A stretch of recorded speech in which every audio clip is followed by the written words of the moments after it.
Sir ಮೊದಲನೇದಾಗಿ ನಿಮ್ಮ back ground ಬಗ್ಗೆ ಮಾತಾಡೋದಾದ್ರೆ ನಿಮ್ಮ ಹಿನ್ನೆಲೆ ಏನು ಅಂತ, ಈ ರೌಡಿಸಮ್ಗೆಲ್ಲ ಬರೋಕ್ಕಿಂತ ಮುಂಚೆ ನಿಮ್ಮ ಬಾಲ್ಯ ಅದ್ರ ಬಗ್ಗೆ ಹೇಳೋದಾದ್ರೆ? ಏನಿಲ್ಲ, ನಾವೆಲ್ಲ ಆ್ಯಕ್ಚುಲಿ 73 ಬಾಂಬೆ ಬಿಟ್ಟಿದ್ದು, 1973 ಅಲ್ಲಿ ನಮ್ಮ ತಂದೆದು ಟೇಲರ್ ಅಂಗಡಿ ಇತ್ತು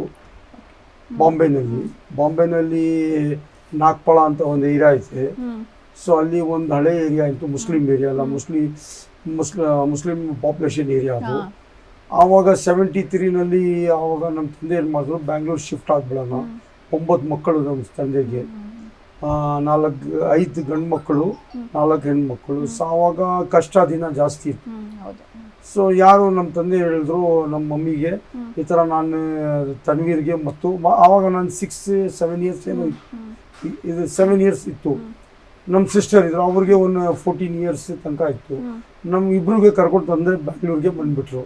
ಬಂದು ಏನು ಮಾಡ್ದು, ಅಲ್ಲಿ ಇಲ್ಲಿ ಸಾಲಾಗಿಲ್ಲ ಮಾಡಿಬಿಟ್ಟು ಬಾಂಬೆಲಿ ಒಂದು ಸಣ್ಣ ಪುಟ್ಟ ಮನೆ ಇತ್ತು ಮಾಡಿಬಿಟ್ಟು ಕಮರ್ಷಿಯಲ್ ಸ್ಟ್ರೀಟ್ನಲ್ಲಿ ಒಂದು ಅಂಗಡಿ ಪರ್ಚೇಸ್ ಮಾಡಿದ್ರು, ಶೋರೂಮ್ ಪರ್ಚೇಸ್ ಮಾಡಿಬಿಟ್ಟು ನನಗೆ ಏನು ಮಾಡಿದ್ರು, 7th Day Adventist ಅಂತ ಒಂದು ಸ್ಕೂಲ್ ಇತ್ತು ಇಲ್ಲಿ ಶಿವಾಜಿನಗರ ಹತ್ರನೇ ಫೊಸೆಟೋನಲ್ಲಿ. ಅಲ್ಲಿ ಹೋಗ್ಬಿಟ್ಟು ಅಡ್ಮಿಷನ್ ಮಾಡಿದ್ರು ಫಸ್ಟ್ ಸ್ಟ್ಯಾಂಡರ್ಡ್ನಲ್ಲಿ. ಆವಾಗ ಫಸ್ಟ್ ಸ್ಟ್ಯಾಂಡರ್ಡ್, ಸೆಕೆಂಡ್ ಸ್ಟ್ಯಾಂಡರ್ಡ್ ಅಲ್ಲಿ ಓದ್ಬಿಟ್ಟು ಇಲ್ಲಿ ಏನಾಯ್ತು ಅಂದರೆ, ಶಿವಾಜಿ ನಾವು ಮನೆ ಮಾಡಿದ್ರಲ್ಲ, ಈ ಕಡೆ ಆವಾಗ ದೊಡ್ಡ ಡಾನ್ ಇದ್ರು ಬ್ಯಾಂಗ್ಳೂರ್ ಸಿಟಿಗೆ, ಮುಸ್ಲಿಂ ಡಾನ್ ಚುಡಿ ಪೈಲ್ವಾನ್ ಅಂತ, ಭಾಳ ಹೆಸರುವಾಸಿ ಅವರು. ಸೊ ನಮ್ಮ ಮನೆ ಪಕ್ಕ 3-4 ಮನೆ ಬಿಟ್ಟು ಅವ್ರ ಮನೆ. ಸೊ ಆವಾಗ ಅವ್ರು ಬರೋಗ ಹೋಗೋವಾಗ ಜನರು ಅವ್ರ ಮುಂದೆ ಓಡೋವಾಗ ನಮಗೆ ಒಂಥರ ಆವಾಗ ಚಿಕ್ಕ ವಯಸ್ಸಿನಿಂದ 6-7 ಮನೆಯಿಂದ ನಿಂತ್ಕೊಂಡು ನೋಡ್ತಾ ಇದ್ದೆ ನಾನು, ಏನು ಚುಡಿ ಪೈಲ್ವಾನ್ ಡಾನ್ ಅವರು ಮುಂದೆ ಇಷ್ಟು ಜನ ಓಡ್ತಾರೆ, ಜನ ಅವ್ರಿಗೆ ನೋಡಿ ಭಯ. ಆವಾಗ ನಮ್ಗೆ ಈ ಥರ ಆಸೆ ಬಂತು, ನಮಗೆ ಈ ಥರ ಜನರು ನೋಡಬೇಕು, ಈ ಥರ ನಾವು ಆಗಬೇಕು. ಎನ್ವೈರ್ಮೆಂಟ್ ಹಂಗಿತ್ತು, ಹೇಳ್ತಾರಲ್ಲ ಅಟ್ಮಾಸ್ಫಿಯರ್ ಎನ್ವೈರ್ಮೆಂಟ್ ಹಂಗಿತ್ತು. ಸೊ ಅದೇ ಥರ ಏರಿಯಾ ಎಲ್ಲ ರೌಡಿಸಮ್ ಜಾಸ್ತಿ ಇತ್ತು ಆವಾಗ. ಒಂದು ಕಡೆ ಚುಡಿ ಪೈಲ್ವಾನ್, ಒಂದು ಕಡೆ ಸರ್ಕಾರ ಪೈಲ್ವಾನ್ ಅಂತ, ಇನ್ನೂ ಒಂದು ಕಡೆ ಜರಾರ್ ಪೈಲ್ವಾನ್ ಅಂತ, ಅಶ್ರಫ್ ಪೈಲ್ವಾನ್ ಅಂತ, ಜಾನಿ ಪೈಲ್ವಾನ್ ಅಂತ, ಸರ್ದಾರ್ ಪೈಲ್ವಾನ್ ಅಂತ ಎಲ್ಲ ಗಡಿ ಮನೆಗಳು ಜಾಸ್ತಿ ಇತ್ತು. ಸೊ ನಾನು ಆವಾಗ ಏನು ಮಾಡಿದೆ, ಸ್ಕೂಲ್ಗೆ ಹೋಗ್ತಾ ಬರೋ ಆವಾಗ ಆ್ಯಕ್ಚುಲಿ ನಮ್ಮ ಮಮ್ಮಿ ಕಾಶ್ಮೀರ್ನವರು. ಸೊ ಚಿಕ್ಕ ವಯಸ್ಸಲ್ಲಿ ಭಾಳ ಚೆನ್ನಾಗಿದೆ, ನಾನು ಭಾಳ ಚೆನ್ನಾಗಿ ನೋಡೋಕ್ಕೆ.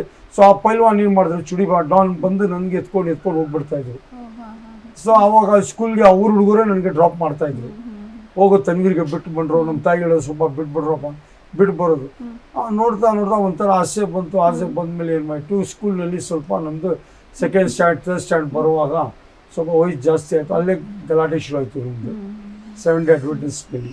ಸೊ ಅಲ್ಲಿ ಏನು ಮಾಡಿದ್ರು, ನಮ್ಮ ತಾಯಿ ಏನು ಮಾಡಿದ್ರು, ಬೇಡ ಈ ಸ್ಕೂಲ್ ಏನೋ ಸ್ಕೂಲ್ದು ಪ್ರಾಬ್ಲಮ್ ಇರಬೇಕು ಅಂತ ಬೇರೆ ಸ್ಕೂಲ್ಗೆ ನನಗೆ ಅಡ್ಮಿಷನ್ ಮಾಡಿದ್ರು, RBANMS ಅಂತ, ರಾಯ್ ಬಹದ್ದೂರ್ ಆರ್ಕಟ್ ನಾರಾಯಣ ಸ್ವಾಮಿ. ಸೊ ಅಲ್ಲಿ ಒಂದು 8th ಸ್ಟ್ಯಾಂಡ್ ತನಕ ಓದಿದೆ. ಅಲ್ಲಿ ಹೋದ್ಮೇಲೆ ಇವ್ರದ್ದು ಆಸೆ ನನಗೆ. ಆ ಮಧ್ಯದಲ್ಲಿ ಕೋಳಿ ಫಯಾಜ್ ಅಂತ ಭಾಳ ದೊಡ್ಡ ಡಾನ್ ಅವ್ರು ಚುಡಿ ಪೈಲ್ವಾನ್ಗೆ ಶಿಷ್ಯ. ಸೊ ಕೋಳಿ ಫಯಾಜ್ದು ಇವ್ರದ್ದು ಹೆಸರು ಭಾಳ ಜಾಸ್ತಿ ಆಯಿತು. ಜಯರಾಜ್ ಅವ್ರ ಜೊತೆ ಸೇರಿಬಿಟ್ಟು ಮತ್ತು ಸಿದ್ಧ, ಚೋಟು ಅಂತ ಡಾನ್ಗಳಿತ್ತು. ಇವರೆಲ್ಲ ಒಂದು ಗ್ಯಾಂಗ್ ಮಾಡಿಬಿಟ್ಟು ಸೊ ಚುಡಿ ಪೈಲ್ವಾನ್ ನೋಡ್ತಾ ಏನು ಮಾಡಿದ್ರೆ, ಕೋಳಿ ಫಯಾಜ್ ಹೆಸರು ಜಾಸ್ತಿ ಆಯ್ತಲ್ಲ, ಇವ್ರ ಜೊತೆ ಸೇರಿಬಿಟ್ಟೆ ನಾನು. ಸ್ಕೂಲ್ಗೆ ಹೋಗೋದು, ಇವ್ರ ಜೊತೆ ಹೋಗೋದು. ಆವಾಗ ಇವ್ರು ಏನಾದ್ರು ಒಂದು ಸಣ್ಣ ಪುಟ್ಟ ರೇಸರ್ ಜಮಾನ ಇತ್ತು, ನನ್ನ ಕೈಗೆ ರೇಸರ್ ಕೊಡೋದು, ಮನೆಯಿಂದ ಅವ್ರಿಗೆ ಹುಡುಗರು ಬೇಕು ಅಂದರೆ ನನಗೆ ಕರ್ಸಿ ಕೊಡ್ಕೊಳ್ಳೋದು. ಸೊ ನಾವು ಒಂದು ಫ್ರೆಂಡ್ಸ್ಗೆ 4-5 ಜನ, ಪಪ್ಪು, ಆಜಮ್ ಅಂತ, ಗೋರು, ಹೈದರ್ ಇಂಥ ಹುಡುಗರು ಇದ್ದರು. ಅವ್ರಿಗೆ ಹಾಕ್ಕೊಂಡು ಕೋಳಿ ಫಾದರ್ ಜೊತೆ ಹೋಗ್ಬಿಡೋದು, ಅಲ್ಲೆಲ್ಲ ಕರ್ಕೊಂಡ್ಬಿಡೋದು, ನಮ್ಮ ಜೊತೆ ಗಲಾಟೆ ಮಾಡಿಸೋದು. ಮಾಡ್ತಾ ನಾನು 8th ಸ್ಟ್ಯಾಂಡರ್ಡ್ಗೆ ಬಂದೆ. 8th ಸ್ಟ್ಯಾಂಡರ್ಡ್ ಹೋದ್ಮೇಲೆ ಏನು ಮಾಡಿದೆ, ಸ್ಕೂಲ್ನಲ್ಲಿ ಗಲಾಟೆ ಜಾಸ್ತಿ ಆಯಿತು, ಇದು ಗಲಾಟೆ, ಸ್ಕೂಲ್ ಗಲಾಟೆ. ಆವಾಗ ಸ್ಕೂಲ್ನಿಂದ TC ಕೊಟ್ಬಿಟ್ರು. TC ಕೊಟ್ಟಮೇಲೆ ಆಮೇಲೆ ಏನು ಮಾಡಿದೆ, ಕೆಲಸಕ್ಕೆ ಹೋಗಿದ್ದೆ. ನಮ್ಮ ತಂದೆ ಒಂದು ಕಡೆ ಬಿಟ್ಟರು.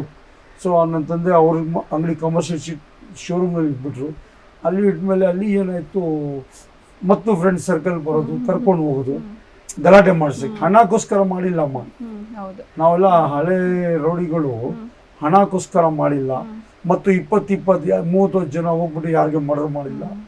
ಹೋಗ್ತಾಯಿದ್ರು 4-5 ಜನ ನಮ್ಮ ಕೋಳಿ ಫಯಾಜ್ ಅವ್ರು ಕಲಿಸ್ತಾಯಿದ್ರು. ಆಗ ತಿಳಿದು ಹೋಗ್ತಾಯಿದ್ರು, ಮಾಡ್ತಾಯಿದ್ರು, ಬರ್ತಾರೆ.